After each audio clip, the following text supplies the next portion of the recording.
అందరికీ నమస్తే. మా ఉమ్మడి పాలమూరు జిల్లా షాద్నగర్ పక్కనే ఉంటుంది హైదరాబాద్కి. ప్రస్తుతం రంగారెడ్డి జిల్లాలో ఉంది. అక్కడ జరిగిన 2 సంఘటనలు నిజంగా నాకు చాలా బాధ అనిపించింది. ఇద్దరు 10th క్లాస్ పిల్లలు, ఒక అమ్మాయి ఒక అబ్బాయి, ఒక పిల్లగాడు ఒక పిల్ల ప్రాణం తీసుకున్నారు. అమ్మాయి ఏమో ఉరేసుకుంది. ఆరాధ్య అనే అమ్మాయి 10th క్లాస్ అమ్మాయి. ఆ పిల్లగాడేమో నీరజ్ అనే 10వ తరగతి చదువుతున్న పిల్లగాడేమో షాద్నగర్ టౌన్లో శాస్త్ర గ్లోబల్ స్కూల్ ప్రిన్సిపల్ మందలించినని స్కూల్ బిల్డింగ్ నుంచి దూకి ఆత్మహత్య చేసుకున్నాడు. ఇద్దరు 10వ తరగతి పిల్లలు, భవిష్యత్తు ఉన్న పిల్లలు. ఎందుకు ఇట్లాంటి సంఘటనలు జరుగుతున్నాయి? షాద్నగర్ బంద్కు పిలుపునిచ్చారు, అక్కడ ఎవరు విద్యార్థి సంఘాల నాయకులు, అదంతా కూడా జరిగింది. అసలు ఏం జరిగింది? అసలు సమాజానికి మనం ఏం చెప్పాలి?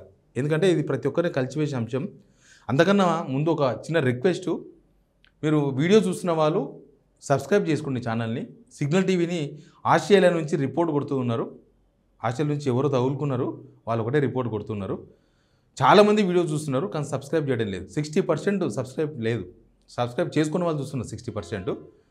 మీరు ఒక సబ్స్క్రైబ్ చేయడం వల్ల సిగ్నల్ టీవీ బలోపేతం అవుతుంది.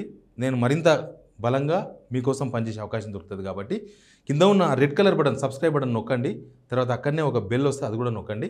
మీరు మద్దతు ఇవ్వాలని కోరుకుంటున్నాను. ఇక వీడియోలోకి పోదాం. ఇద్దరు 10th క్లాస్, ఒక అమ్మాయి ఒక అబ్బాయి, ఇద్దరు వేరే వేరే స్కూల్స్. బాలానగర్ అమ్మాయి, బాలానగర్లో అక్కడనే పోలీస్ స్టేషన్ పక్కన ఒక గురుకుల్ స్కూల్ ఉంటుంది. ఆ బిల్డింగ్ పైన నుంచి ఆమె ఉరేస్తున్నది. ఈ అబ్బాయి ఏమో బిల్డింగ్ నుంచి పడ్డాడు అంటే చనిపోవాలని పడ్డాడు. ఆ పిల్లలకు చనిపోవాలన్న ధైర్యం వచ్చింది కానీ చదువుకుందాం అనే ధైర్యం రాలేదు. నిజంగా వాళ్ళిద్దరూ చనిపోయింది ఒకటి రీజన్. ఏంది ఒక రీజన్ అంటే చదువు అంటే భయం. రేపు 10th క్లాస్ ఎగ్జామ్స్ వస్తున్నాయి, ఎట్లా రాయాలి అని. నిజంగా మన సమాజం, లేకపోతే తల్లిదండ్రులు, స్కూళ్ళు, ఎవరు కూడా ఎంతసేపటికి చదువు పోతున్నాం కానీ పిల్లలకు కొంత ధైర్యం, కొంత మొండి రకంగా తయారు చేసే పరిస్థితి లేకుండా పోయింది. ఈ కాలం ఎడ్యుకేషన్ అట్లే తయారైపోయింది. ఏమనంటే కేంద్ర ప్రభుత్వం విద్యా విధానం అంటారు, రాష్ట్ర విద్యా విధానం అంటారు. ఇవి ఎప్పటి నుంచో జరుగుతున్నాయి. కానీ ఈ సంఘటన మాత్రం చాలా భయంకరంగా అనిపించింది. పిల్లలు ఎగ్జామ్స్ ఎక్కువ మార్కులు తెచ్చుకోవడానికి, ఫస్ట్ క్లాస్ రానికి ప్రయత్నం చేయాలి తప్ప ఇట్లా ప్రాణాలు తీసుకోవడంతోన జీవితం అనే పరీక్షలో చాలా ఉంటుంది. జీవితం అనే పరీక్ష ఎప్పుడు లాస్ట్ వరకు ఎప్పుడైనా రాయొచ్చు. కానీ ఒక 10th క్లాస్ ఎగ్జామ్కి ఎందుకు భయపడుతున్నారు? ఇక్కడ ఎవరిని తప్పట్టాలని కూడా తెలియదు. ఇప్పుడు ప్రిన్సిపాల్ మందలించిండని ఆ పిల్లగాడు మిది మించి కిందికి దింకిండు. ప్రిన్సిపాల్ మందలించిండు అని నాకు తెలిసి నా జనరేషనే కాదు, తర్వాత జనరేషన్స్లో కూడా స్కూళ్ళలో మందలించడం కాదు, వాయిల్ వరకు తీసుకొని వెనక కొట్టేవాళ్ళు కనపడని ప్లేస్లో. ఇంతలా వాసేది. అప్పుడు తల్లిదండ్రులు కూడా కొట్టిరు, పలానా సార్ నన్ను కొట్టిండు అని అంటే ఇవన్నీ ఇంకా కొట్టు. తల్లిదండ్రులు కూడా మైండ్ సెట్ చూడండి. తల్లిదండ్రుల మైండ్ సెట్ వాడిని ఇంకా కొట్టు అంటే చదువు వస్తే చాలు, మా వానికి తనని సెట్ అవుతాడు, చక్కగా అవుతాడని తల్లిదండ్రుల మైండ్ సెట్ ఉంది. ఇప్పుడు తల్లిదండ్రుల మైండ్ సెట్ కూడా పోయింది. తల్లిదండ్రులు కూడా పిల్లలు ఎవరో టీచర్ కొడితే ఆ రోజు పెద్ద లొల్లి స్కూల్ ముందల. ఆ రోజు ఆ టీచర్ని సస్పెండ్ చేయాలని లొల్లి. అవసరమైతే ఆ టీచర్ మీద భౌతిక దాడి కూడా చేస్తారు. కొట్టొద్దు, తిట్టొద్దు, ఏమనొద్దు, పిల్లలు మాత్రం ఫస్ట్ క్లాస్ రావాలి. ఇక్కడ తల్లిదండ్రులు, నేను తల్లిదండ్రులు తప్పని కూడా అన్నాను, పిల్లలకు ఏం నేర్పాలి అనేది కూడా ఇంపార్టెంట్ స్కూళ్ళల్లో. తల్లిదండ్రులు కూడా పిల్లలు మరి అంత స్మార్ట్గా ఓన్లీ స్మార్ట్ ఫోన్ల అలవాటు పడిపోయి ఇక ఇట్లాంటివన్నీ అసలు అవగాహన రాకముందే పిల్లలు ఆత్మహత్య చేసుకునే సిచ్యువేషన్కి పోతున్నారు. వాళ్ళకి అవగాహన, జీవితం మీద అవగాహన ఉండదు, సొసైటీ మీద అవగాహన ఉండదు, ఆ భవిష్యత్తు మీద అవగాహన ఉండదు, ఏమీ ఉండదు. ప్రిన్సిపాల్ తిట్టిండు కాబట్టి మనం పోవాలి, 10th క్లాస్ ఎగ్జామ్ అంటే భయం కాబట్టి మనం చావాలి. ఇది చాలా దారుణమైన సిచ్యువేషన్, ప్యాథటిక్ సిచ్యువేషన్ ఇది. ఇప్పుడు దేవుడు చాలా రోగాలు తెప్పిస్తుంటాడు జనాలకు, మనకు, నీకు, నాకు, అందరికీ వస్తారు రోగాలు. దాని మీద ఫైట్ చేస్తాం. కానీ లైఫ్తో ఎందుకు మనం ఫైట్ చేయలేమో, ఆ స్పిరిట్ ఎందుకు స్కూళ్ళల్లో నేర్పారో, తల్లిదండ్రులు నేర్పారో నాకు తెలియదు. పిల్లలను చాలా రఫ్గా పెంచాలి. రఫ్గా పెంచాల్సిందే. వాళ్ళని చాలా రాయిల్లాగా తయారు చేయాలి. అది తల్లిదండ్రుల చేతిలో ఉంటుంది, స్కూల్ చేతిలో ఉంటుంది, గవర్నమెంట్ చేతిలో ఉంటుంది. గవర్నమెంట్ కూడా పొద్దుంచి సాయంత్రం కూర్చోబెట్టుకొని అరగంట అన్ని క్లాసులు చెప్తారు, సబ్జెక్ట్స్ చెప్తారు. కానీ అదే గవర్నమెంట్ స్కూళ్ళలో లేకపోతే అదే ప్రైవేట్ స్కూళ్ళలో ఒక ½ అన్ అవర్ వాళ్ళ మానసిక అభివృద్ధి, వాళ్ళకు అవగాహన కల్పించడం జీవితం మీద, లేకపోతే సమాజం మీద, వాళ్ళకు ఒక సెల్ఫ్ కాన్ఫిడెన్స్, ఒక మోటివేషన్ ఇచ్చే క్లాస్ ఎందుకుండవో తెలియదు. ఒక క్లాస్ ఉంటే తప్పేముంది? ఎన్నో చెప్తున్నాం, ఎన్నో మాట్లాడుకుంటున్నాం. పీటీ క్లాస్ ఉంటుంది, గేమ్స్ ఆడడానికి ఒక హాఫ్ అన్ అవర్ వదిలేస్తాం, అన్నీ ఉంటాయి. ఇంకొక 10 నిమిషాలు, హాఫ్ అన్ అవర్ లేకపోయినా ఒక 10 నిమిషాలు ప్రభుత్వం ఆ విధానాలు తీసుకురావాలి. ఇక్కడ మనం రేవంత్ రెడ్డిని బాధ్యులను చేయలేము, ఆడ స్కూల్ టీచర్స్ని బాధ్యులను చేయలేము, పేరెంట్స్ను బాధ్యులు చేయలేము. కానీ బలైంది అయితే పోయింది కదా, ఒక భవిష్యత్తు ఉన్న పిల్లలు పోయింది కదా. సమాజంలో ఇది ఎందుకు మార్పు వస్తలేదు? ఇంత జరుగుతున్నా కూడా ఇది ఏదో ఒక దగ్గర జరిగింది పోయింది కాదు, ప్రతిసారి జరుగుతూ ఉంటాయి.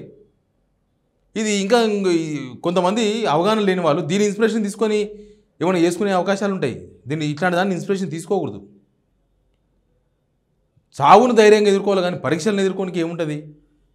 దానికి ధైర్యం సరిపోతుంది, పరీక్షలకు ధైర్యం సరిపోతలేదు. విద్యా వ్యవస్థలో లోపం ఉంది. ఇప్పుడంటే మన దగ్గర విద్యాశాఖ మంత్రి మొత్తం సీఎం దగ్గర ఉంది. విద్యాశాఖ ఎవరికైనా ఇస్తే పాడేద్దని నేనే పెట్టుకున్నా అన్నారు. ఆయనకి ఏం ఇంట్రెస్టో ఐ డోంట్ నో. ఆ విద్యాశాఖ ఎవరికి ఇయ్యలేకట్లా మాట్లాడుతున్నారేమో. కానీ మార్పు ఆ దిశగా పోవాలి. మార్పు అంటే మార్పు ఆ దిశగా పోవాలి. అంతకుముందు ఎప్పుడో తాతల కాలం నుంచి ఉన్న స్కూళ్ళు, తాతల కాలం నుంచి ఉన్న సిలబస్లు, తాతల కాలం నుంచి ఉన్న హాఫ్ అన్ అవర్ పీరియడ్లు ఇవేనా ఇంకా స్కూల్ అంటే? ఒక అవగాహన కార్యక్రమం ఎందుకు లేదు? తల్లిదండ్రులు కూడా పిల్లల్ని అంత స్మార్ట్గా ఏదో పెంచేసినాం మొత్తం స్కూల్లోనే చూసుకుంటారు, మనం ఏం చెప్పాలన్నా పట్టించుకోవాలని అవసరం లేదు. ఆ పిల్లలను దృఢంగా తయారు చేయాలి, మానసికంగా దృఢంగా తయారు చేయాల్సిన బాధ్యత సమాజం మీద కాదు, ముందు మీ పైన ఉంది, తర్వాత సమాజం. ఈ పిల్లల ఇద్దరి చావు మాత్రం ప్రభుత్వానికి కనువిప్పు కావాలి. కనీసం ఇప్పటికైనా మార్పు రావాలి కదా, ఏనో దగ్గర చేంజ్ కావాలి కదా.